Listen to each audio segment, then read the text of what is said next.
Hello student, good morning all of you. आज हम बात करने वाले हैं बेराट सभ्यता की। इससे पहले हमने क्लास जो ली थी वो थी हमारी गणेश्वर सभ्यता। आज हम बात करेंगे बेराट सभ्यता के बारे में। किसके बारे में? बेराट सभ्यता के बारे में। तो इसी के बारे में भी हम वैसे ही चर्चा करेंगे जैसे हम गणेश्वर सभ्यता में की थी, यानी कालक्रम या फिर नदी, पहाड़ी, जिला, गाँव या फिर यहाँ से हमें क्या क्या प्राप्त हुई। ये जो बेराट सभ्यता है ये जयपुर ज़िले के उपखंड जो है शाहपुरा का एक कस्बा है बेराट, वहाँ पर स्थित है। यानी जयपुर ज़िले के कहाँ? जयपुर ज़िले के शाहपुरा तहसील।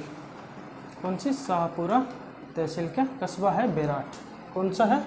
बेराट, जहाँ पर ये सभ्यता प्राप्त हुई। कहाँ पर? शाहपुरा तहसील में। अब इस सभ्यता की हम बात करें तो वो ज़िला जो है वो हमारा जयपुर है और जो तहसील है वो शाहपुरा है। और इसमें भी हमें पहाड़ी पूछ ली जाती है, फिर उप पहाड़ी पूछ ली जाती है, फिर इसके बारे में क्या क्या प्राप्त हुई उनके बारे में हम आज चर्चा करने वाले हैं। तो चलिए आज का जो क्लास है हमारी वो शुरू करते हैं। तो सबसे पहले हम बात करेंगे जिला की। किसकी बात करेंगे? जिला की, कि हमारा जिला जो है वो कौन सा है। उसके बाद हम बात करेंगे तहसील की। इसके बाद हम बात करेंगे पहाड़ी की। और इसके अंदर क्या होता है कि इसमें उप पहाड़ियाँ भी पूछी गई हैं। क्या? उप पहाड़ियाँ। उसके बाद हम बात करेंगे खोज की। उसके बाद हम बात करेंगे उत्खनन की। किसकी बात करेंगे? उत्खनन की।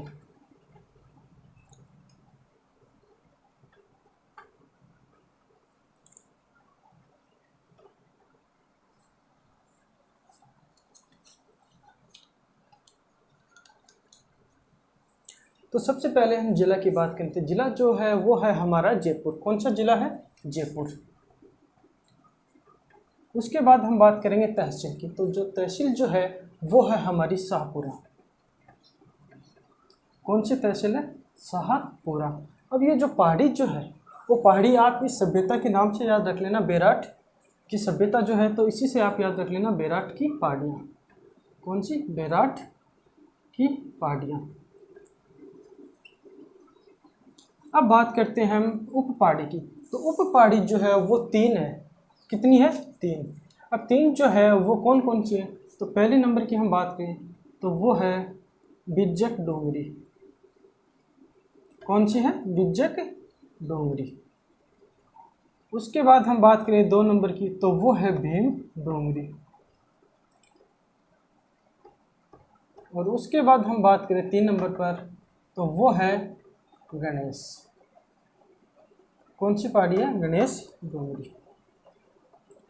अब बात करेंगे हम खोज की। जो खोज जो है वो की गई थी 1936 में। किसके द्वारा? दयाराम साहनी के द्वारा। अब बात करेंगे हम उत्खनन। उत्खनन जो है इस सभ्यता का वो 2 व्यक्तियों द्वारा किया गया। कितने व्यक्तियों द्वारा? 2 व्यक्तियों द्वारा। अब वो 2 व्यक्ति कौन कौन से थे? तो इसका उत्खनन जो है वो किया गया था 1962-63 में। किसके द्वारा? नील रतन बनर्जी। नील रतन बनर्जी। और एक कौन सा था? कैलाश नाथ दीक्षित। अब इसमें एक क्वेश्चन और पूछ लिया जाता है नदी। नदी की हम बात करें, किसकी? नदी की। नदी जो है वो बाणगंगा या फिर अर्जुन की गंगा। नदी की हम बात करें तो बाणगंगा या फिर अर्जुन की गंगा, ये है हमारी नदी। अब बात करेंगे हम विशेषता की कि इस सभ्यता की विशेषता क्या है। तो विशेषता की हम बात करें तो इस सभ्यता की विशेषता जो है वो है महाभारत कालीन। क्या है? महाभारत कालीन। एग्जाम में पूछ लिया जाता है कि सब इस बेराट सभ्यता की विशेषता जो है वो क्या है। तो हम सब विशेषता की हम बात करें तो वो है महाभारत। अब कैसे है महाभारत वो भी हम आपको बताएंगे।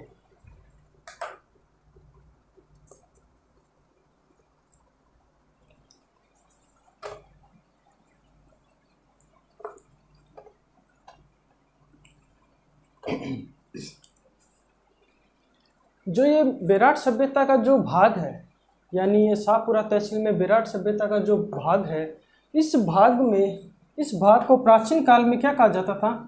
प्राचीन काल में इस भाग को विराट नगर कहा जाता था। क्या कहा जाता था? विराट नगर। क्या कहा जाता था? विराट नगर। अब इस हम विराट नगर की हम बात करें तो ये जो विराट नगर है, ये महाजनपद काल में मत्स्य जनपद की राजधानी हुआ करता था। मत्स्य जनपद की राजधानी विराटनगर मत्स्य जनपद की क्या हुआ करता था? राजधानी हुआ करता था। और अब इस मत्स्य जनपद की हम बात करें तो मत्स्य जनपद की हम बात करें तो ये अलवर, भरतपुर और दौसा। अलवर, भरतपुर, दौसा का जो सम्मिलित भाग था, उस भाग को क्या कहा जाता था? मत्स्य जनपद। कब? महाजनपद काल में। और इस मत्स्य जनपद की राजधानी जो थी वो थी विराटनगर। और इस विराटनगर का जो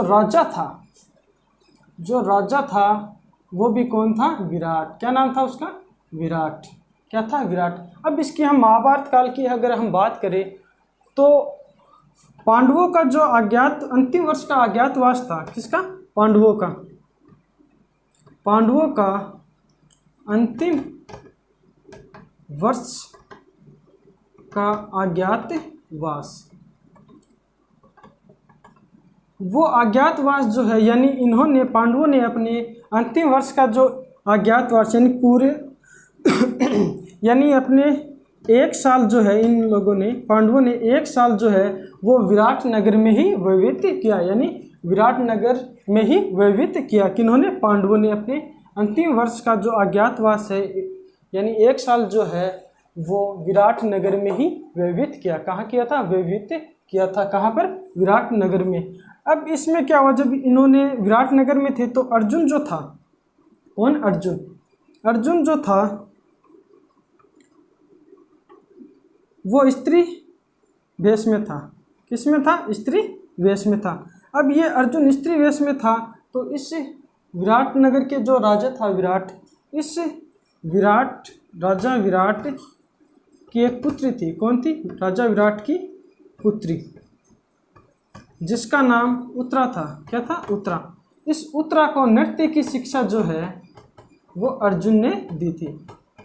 तो राजा विराट की पुत्री उत्तरा को नृत्य की शिक्षा किसने दी थी? अर्जुन ने। किस वेश में? स्त्री के वेश में। किस वेश में? स्त्री के वेश में।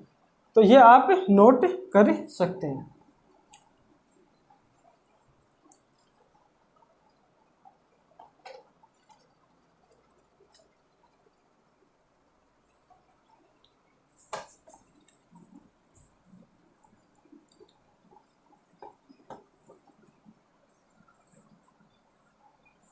अब हम बात करेंगे कि मत्स्य जनपद जो है इसका राजकीय चिन्ह क्या था। मत्स्य जनपद का राजकीय चिन्ह क्या था, या फिर इसका उल्लेख जो है विराटनगर का वो हमें कहाँ मिलता है। तो सबसे पहले हम बात करेंगे मत्स्य जनपद के राजकीय चिन्ह की। मत्स्य जनपद का राजकीय चिन्ह, तो मत्स्य जनपद के राजकीय चिन्ह की हम बात करें तो वो था मछली का चिन्ह। क्या था? मछली। ये क्वेश्चन भी एग्जाम में पूछ लिया जाता है, तो आप इसको नोट कर लेना कि राजकीय चिन्ह जो था क्या था? वो था मछली। अब इस मत्स्य जनपद का जो सर्वप्रथम उल्लेख जो है वो हमें कहाँ मिलता है? वो सर्वप्रथम उल्लेख मिलता है हमें महाभारत काल में। सर्वप्रथम उल्लेख कहाँ मिलता है? महाभारत में। सर्वप्रथम उल्लेख की हम बात करें मत्स्य जनपद की तो वो मिलता है हमें महाभारत में। कहाँ मिलता है? महाभारत में। अब बात करेंगे हम कि महाभारत में पांडवों ने, वो तो हमने आपको बता ही दिया कि पांडवों ने अपना जो अंतिम वर्ष का अज्ञातवास है वो कहाँ व्यतीत किया था? विराटनगर में। और अर्जुन ने जो है वो स्त्री वेश में राजा विराट की पुत्री उत्तरा को नृत्य की शिक्षा दी। अब हम बात करेंगे कि भीम जो है, तो जब भीम की प्यास बुझाने के लिए अर्जुन ने एक नदी निकाली, अर्जुन ने एक बैराट की पहाड़ी पर, बैराट की पहाड़ी पर नदी निकाली, जिसका नाम जो है वो अर्जुन की गंगा या फिर बाणगंगा। हमने कहा था ना कि बैराट की सभ्यता जो है उसकी नदी हमने बताई थी बाणगंगा या फिर अर्जुन की गंगा। तो अर्जुन की गंगा जो है वो भीम की प्यास बुझाने के लिए बैराट की पहाड़ी पर एक नदी निकाली अर्जुन ने, जिसका नाम बाणगंगा या फिर अर्जुन की गंगा। अब इसमें एक भीमतला का भी क्वेश्चन आता है कि भीमतला तालाब जो है वो कहाँ है, तो वो भी बैराट की पहाड़ी में। तो जो भीमतला जो तालाब है वो द्रौपदी की प्यास बुझाने के लिए, यानी द्रौपदी की प्यास बुझाने के लिए, द्रौपदी की प्यास बुझाने के लिए महाबली भीम ने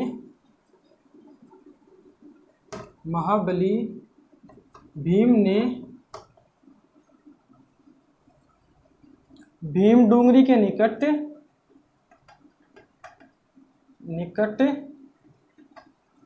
लात मारकर एक तालाब बनाया, लात मारकर यानी वहाँ जो चट्टानें थी उन चट्टानों पर लात मारकर एक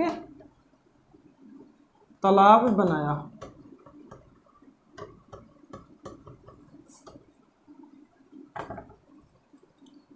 जिसे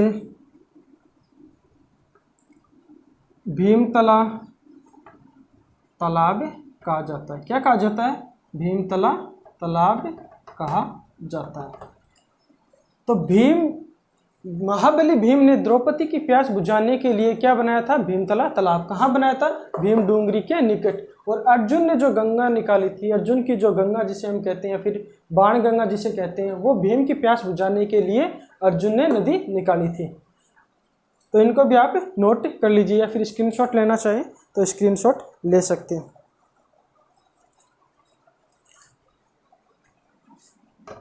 अब हम बात करेंगे कि हमें और यहाँ से क्या क्या प्राप्त हुआ। तो जब प्राप्त की बात करें तो यहाँ हमें मौर्य काल के अवशेष प्राप्त हुए, यानी बौद्ध धर्म और मौर्य काल के अवशेष प्राप्त हुए। तो बिज्जक डूंगरी से हमें भाब्रू शिलालेख प्राप्त होते हैं। क्या प्राप्त होते हैं? भाब्रू शिलालेख। कहाँ से? बिज्जक डूंगरी, यानी बिज्जक डूंगरी जो पहाड़ी है वहाँ से हमें भारभू शिलालेख प्राप्त होते हैं। क्या होते हैं? भारभू शिलालेख प्राप्त होते हैं। ये जो शिलालेख है ये किसके थे? ये थे सम्राट अशोक। सम्राट अशोक किसके थे? मौर्य काल सम्राट अशोक के भारभू शिलालेख थे। अब इन जो शिलालेख थे, इन शिलालेख पर क्या लिखा हुआ था? इन शिलालेख पर लिखा हुआ था मगध का राजा। क्या लिखा हुआ था? मगध का राजा। या फिर इस पर लिखा हुआ था गो हत्या पर प्रतिबंध। गो हत्या पर प्रतिबंध यानी रोक। और इस पर क्या लिखा हुआ था? और इस पर हम बात करें तो वो लिखा हुआ था बौद्ध धम्म संघ। ये जो बातें हैं ये हमें इस शिलालेख पर प्राप्त हुई, यानी मगध का राजा, गो हत्या पर प्रतिबंध यानी रोक, और बौद्ध धम्म संघ। ये कहाँ प्राप्त हुआ? हमें भारभू शिलालेख पर। जो हमें कहाँ प्राप्त हुआ? बिज्जक डूंगरी पर। ये भारभू शिलालेख जो था ये मौर्य काल सम्राट अशोक का था। किसका था? मौर्य काल सम्राट अशोक का था। और ये जो शिलालेख है, इस शिलालेख की हम बात करें तो ये शिलालेख वर्तमान में कलकत्ता संग्रहालय में सुरक्षित है। कलकत्ता संग्रहालय में सुरक्षित है। कहाँ? कलकत्ता संग्रहालय में सुरक्षित है। अब बात करेंगे हम इस भाब्रू शिलालेख पर क्या क्या प्राप्त हुई? मगध का राजा, गो हत्या पर प्रतिबंध, बौद्ध धम्म संघ। और ये कहाँ पर सुरक्षित है? वर्तमान में कलकत्ता संग्रहालय में। कहाँ पर? कलकत्ता संग्रहालय में। और इस शिलालेख का जो नाम है भारभू शिलालेख वो क्यों पड़ा? वो इसलिए पड़ा क्योंकि बिज्जक डोंगरी जो है इस पहाड़ी के पीछे, यानी इस पहाड़ी के पीछे भारबू नामक जाति थी। क्या थी? भारबू नामक जाति थी। इसी आधार पर इस शिलालेख का नाम क्या पड़ा? भारबू शिलालेख पड़ा। यानी इस पहाड़ी बिज्जक डोंगरी पहाड़ी के पीछे भारबू नामक जाति थी। इसी के आधार पर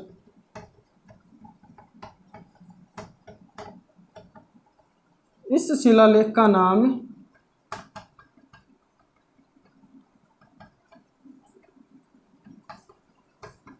भारबू शिलालेख रखा गया।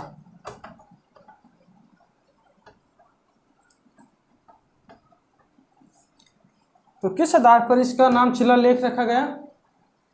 भारबू शिलालेख। अब अगर हम और बात करें तो वो हमें बिज्जक डोंगरी से क्या क्या प्राप्त हुआ, और हमें बिज्जक डोंगरी से प्राप्त हुई थी 36 मुद्राएं। क्या हुई थी? 36 मुद्राएं। जो मुद्राएं जो हमें प्राप्त हुई थी वो हुई थी यूनानी शासक की। किसकी? यूनानी शासक की। और वो मुद्राएं जो थी वो चांदी की थी। किसकी थी? चांदी की थी। यानी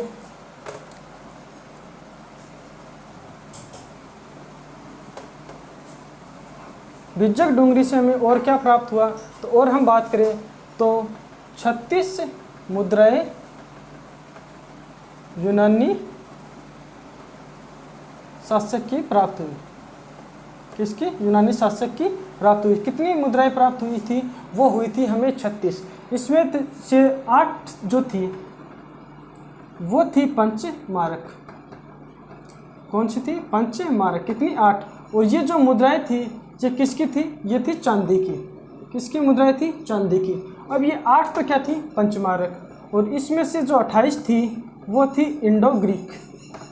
क्या थी? शेष 28 इंडो ग्रीक। अब इसमें से 28 में से भी 16 जो थी, अब ये इंडो ग्रीक जो थी ये थी यूनानी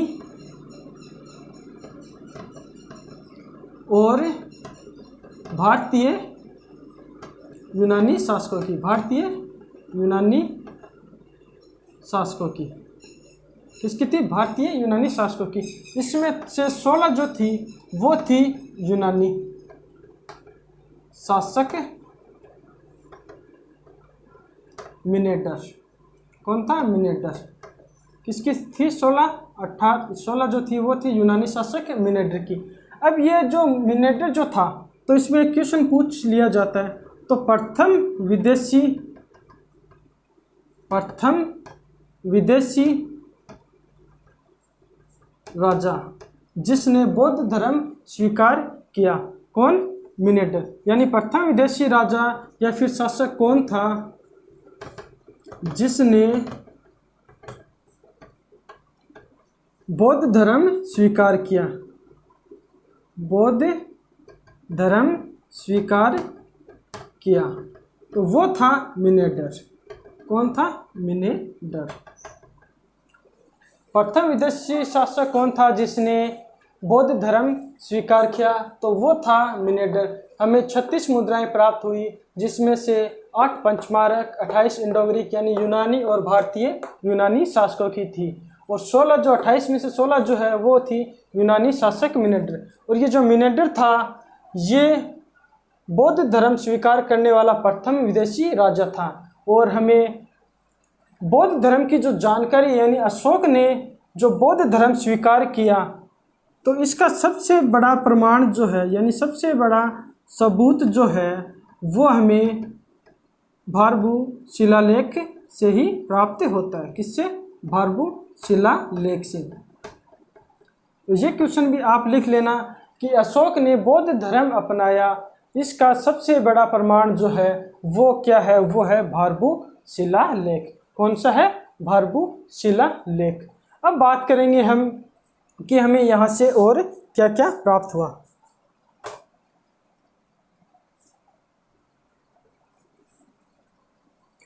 और जो ये मुद्राएं हमें प्राप्त हुई, ये जो मुद्राएं हमें प्राप्त हुई, ये मुद्राएं हमें सूती कपड़े में लिपटी हुई मिली। किसमें? सूती कपड़े में लिपटी हुई मिट्टी के बर्तन में।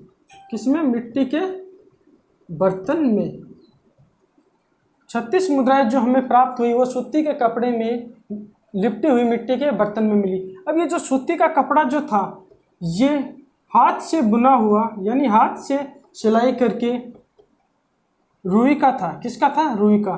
तो इससे यह अंदाज़ा लगाया जाता है कि इस सभ्यता के जो लोग थे वो बुनाई कला को जानते थे। किसको? बुनाई कला को। और इसी कला का जो एक उल्लेख है, यानी इसी टाइप का जो एक उल्लेख है वो हमें बालाथल में भी देखने को मिलता है, जिसकी चर्चा हम जब ये पढ़ेंगे तब करेंगे। तो यानी बुनाई कला को जो है वो विराट सभ्यता के लोग भी जो है वो जानते थे।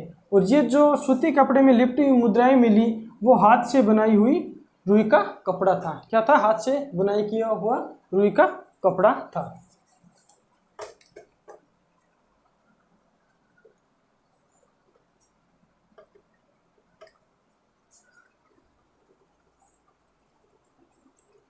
अब बात करेंगे हम भीम डूंगरी से कि भीम डूंगरी से हमें क्या प्राप्त हुआ। तो भीम डूंगरी से भी हमें शिलालेख प्राप्त होते हैं जो अशोक के थे, यानी भीम डूंगरी से भी हमें भारभू शिलालेख प्राप्त हुए।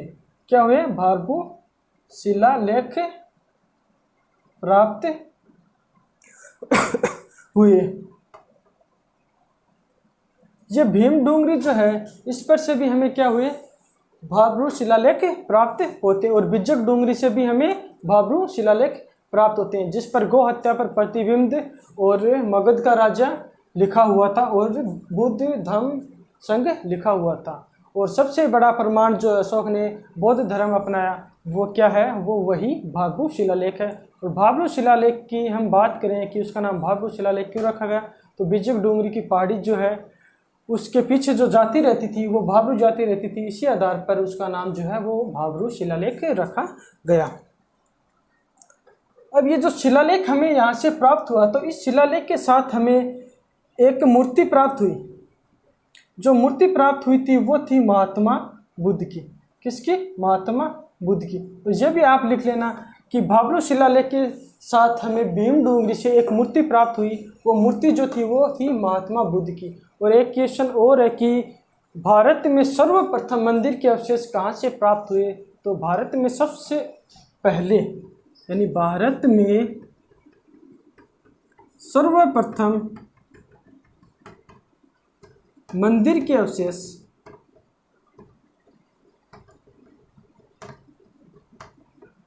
यहाँ से ही प्राप्त होते हैं। यहाँ से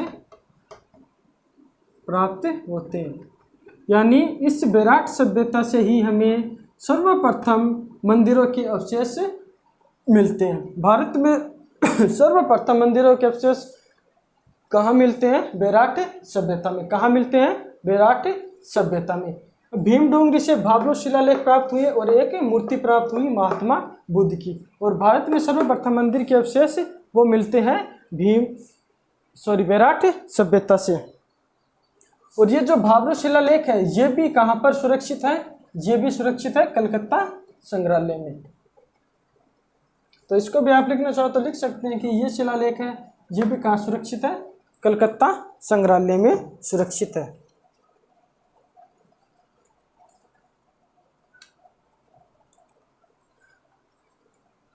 अब हम आपको एक बात बताते हैं कि ये जो विराट सभ्यता है ये आप लोग जानते हैं कि मौर्य काल और बौद्ध धर्म से परिचित है। यानी ये जो प्रमुख केंद्र भी रहा है मौर्य काल का प्राचीन काल में। और यहाँ पर जो हुआ क्या कि मुगल जो है, यानी मुगल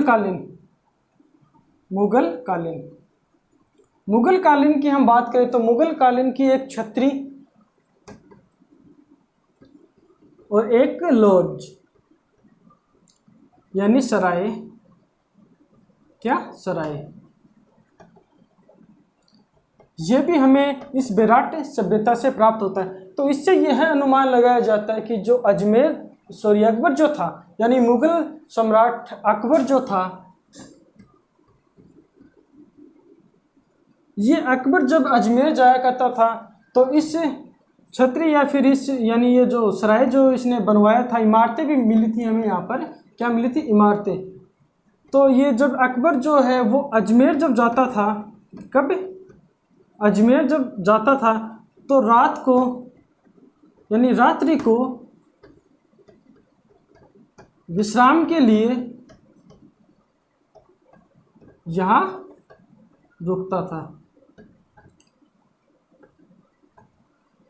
तो मुगल कालीन की हम बात करें तो एक छतरी, एक लॉज और एक यहाँ पर कई इमारतें भी मिली हैं। और अकबर जो है वो जब अजमेर जाया करता था तो रात को विश्राम करने के लिए इस सभ्यता में, यानी यहाँ पर जो इसने बनाया हुआ था, जो भी इमारत या फिर सराय जो बनाया हुआ था, यहाँ पर विश्राम किया करता था। ठीक है, अब हम बात करेंगे कि यहाँ से हमें और क्या प्राप्त हुआ। तो यहाँ जो ये बेराट की जो पहाड़ी थी, हमें पता है कि ये पहाड़ियों पर क्या होते हैं, पत्थर होते हैं। लेकिन महत्वपूर्ण बात ये है कि पत्थर होने के बावजूद भी जो मकान थे वो ईंटों के थे। किसके थे? ईंटों के थे। और जो फर्श की हम बात करें तो फर्श जो है वो थे टाइल के। किसके थे? टाइल के। अब हम ईंटों की बात करें लंबाई की, अब इनकी लंबाई, चौड़ाई और मोटाई की हम बात करें तो वो है 78 गुणा 40 गुणा 8 सेंटीमीटर। क्या है? 78 गुणा 40 गुणा 8 सेंटीमीटर। ये है इनकी लंबाई, चौड़ाई, मोटाई, किनकी? ईंटों की। और ये जो ईंटें हैं ये मोहनजोदड़ो से मिलती जुलती है, मोहनजोदड़ो से मिलती जुलती हैं। यानी ये जो ईंटें हमें प्राप्त हुई ये हमें मोहनजोदड़ो से मिलती जुलती प्राप्त हुई। और यहाँ पहाड़ी पर पत्थर होने के बावजूद भी यहाँ जो है ईंटों का प्रयोग किया जाता था। यहाँ से हमें लोहे के भी औजार यानी उपकरण मिले। किसके मिले? लोहे के भी औजार उपकरण मिले, जिसमें तीर व भाला जो है वो प्रमुख है। क्या है? लोहे का तीर व भाला किस सभ्यता से प्राप्त हुआ? तो वो हुआ था बेराट सभ्यता से। और भी हमें औजार मिले जैसे चाकू, चिमटा या फिर कील ये हमें लोहे की प्राप्त हुए। लेकिन प्रमुख की अगर हम बात करें तो वो है तीर भाला। किसकी? तीर भाला बेराट सभ्यता से प्राप्त हुए। किसके? लोहे के। और अगर हम बात करें तो हमें यहाँ से क्या क्या प्राप्त हुआ? तो यहाँ से हमें पाषाण काल के भी अवशेष प्राप्त होते हैं। किसके? पाषाण काल के। पाषाण काल के अवशेषों की हम बात करें तो बड़े पैमाने पर हमें औजार जो है वो मिलते हैं, यानी नुकीले पत्थर व औजार मिलते हैं। नुकीले पत्थर व औजार मिलते हैं जो पाषाण काल के अवशेष हैं। इसलिए यहाँ और सिक्के भी मिलते हैं। क्या मिलते हैं? सिक्के। इसलिए इस सभ्यता को जो है सिक्के व पत्थरों का कारखाना भी कहा जाता है।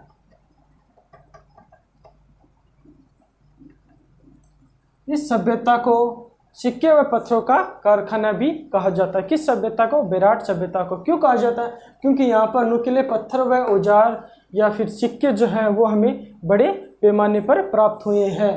क्या हुए? बड़े पैमाने पर, जो पाषाण काल के हैं। किसके हैं? पाषाण काल के। इसी कारण इसे पत्थर सिक्के का कारखाना कहा जाता है। और अगर हम बात करें तो इस सभ्यता के जो लोग थे वो लोहे धातु से परिचित थे, क्योंकि यहाँ पर हमें लोहे की कील, चिमटा या फिर तीर, भाला या फिर कुल्हाड़ी जो है वो प्राप्त हुई थी। इसलिए इस सभ्यता के लोग लोहे धातु से भी क्या थे? परिचित थे। क्या थे? परिचित थे।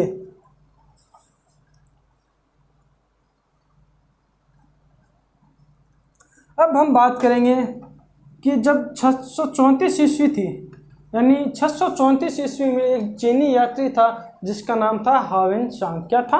हावेन सांग। तो चीनी यात्री हावेन सांग कौन था? हावेन सांग, जिसने बेराट सभ्यता की यात्रा की। इसने क्या किया? बेराट सभ्यता की यात्रा की। तो क्वेश्चन पूछ लिया जाता है, चीनी यात्री हावेन सांग ने बेराट सभ्यता की यात्रा कब की थी? तो 634 ईस्वी लगभग। कब? 634 ईस्वी लगभग। जब इसने यहाँ पर यात्रा की तो इसने बेराट सभ्यता में 8 खंडित मठ बताए थे। ये क्वेश्चन इंपॉर्टेंट है। 8 खंडित मठ बताए। क्या बताए थे? 8 खंडित मठ बताए थे। किसने बताए थे? वो बताए थे हावेन सांग ने। जो क्वेश्चन भी जो है वो इम्पोर्टेंट है, आप नोट कर सकते हैं कि चीनी यात्री हावेन सांग है जिसने बेराट सभ्यता की यात्रा कब की? 634 ईस्वी में। कब की थी? 634 ईस्वी में की थी।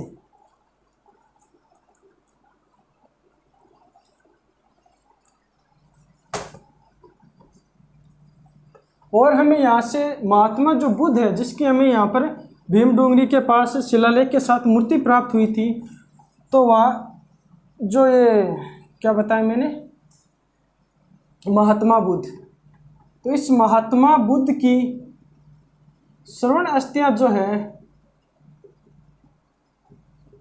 वो भी हमें कहाँ से प्राप्त होती है? इस सभ्यता से प्राप्त होती है। स्वर्ण अस्थियाँ जो मिट्टी के बर्तन में प्राप्त होती है, यानी मिट्टी के बर्तन में महात्मा बुद्ध की स्वर्ण अस्थियाँ हमें प्राप्त होती है। किस सभ्यता से? बेराट सभ्यता से। किस सभ्यता से प्राप्त होती है? बेराट सभ्यता से।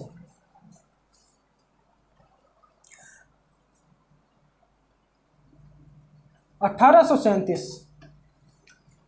सौ सैंतीस में हमें 2 और शिलालेख प्राप्त हुए। वो जो शिलालेख प्राप्त हुए वो थे हीनयान शाखा के।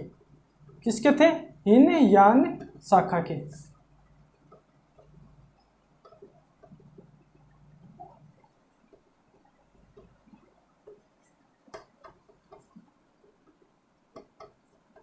यानी 1837 ईस्वी में हमें 2 और शिलालेख प्राप्त हुए। कितने शिलालेख प्राप्त हुए? 2 शिलालेख। किस शाखा के थे? हीनयान शाखा के।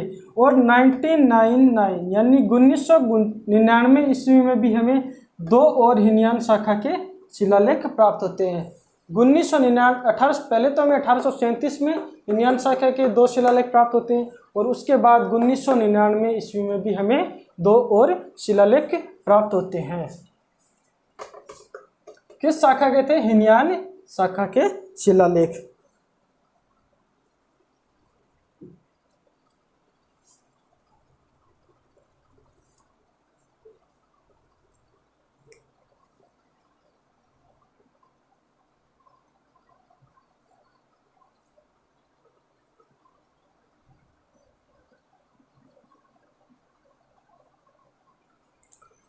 अब यहाँ क्या था कि विराटनगर जो था, विराटनगर, तो इस विराटनगर में अकबर ने, किसने? अकबर ने एक टकसाल खोली। अकबर ने क्या किया? एक टकसाल खोली जिसमें जहांगीर और शाहजहाँ, यानी अकबर, जहांगीर और शाहजहाँ। विराटनगर में अकबर ने एक टकसाल खोली जिसमें जहांगीर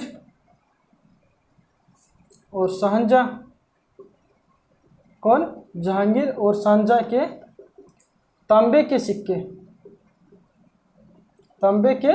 सिक्के ढाले जाते थे।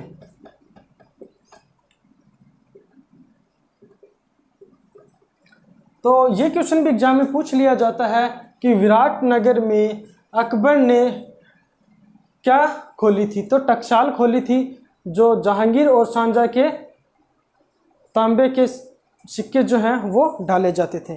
क्या डाले जाते थे? तांबा के सिक्के ढाले जाते थे। यहाँ पर अगर हम और बात करें तो यहाँ पर हमें मुगल गार्डन, ईदगाह भी मिलती है। मुगल गार्डन और ईदगाह भी मिलती है। अब हम बात करें इम्पोर्टेंट की, तो मुगल गार्डन का जो दरवाज़ा है, मुगल गार्डन का जो दरवाज़ा है, ये दरवाज़ा यानी विशाल दरवाज़ा जो है वो आज भी दर्शनीय है, आज भी देखने के लायक है, यानी दर्शनीय है। ये थी हमारी विराट सभ्यता। क्या थी? विराट सभ्यता। अब इसके हम पतन की बात करें तो इसका जो पतन है वो किसे जिम्मेदार ठहराया गया है? वो ठहराया गया है हुन वंश के शासक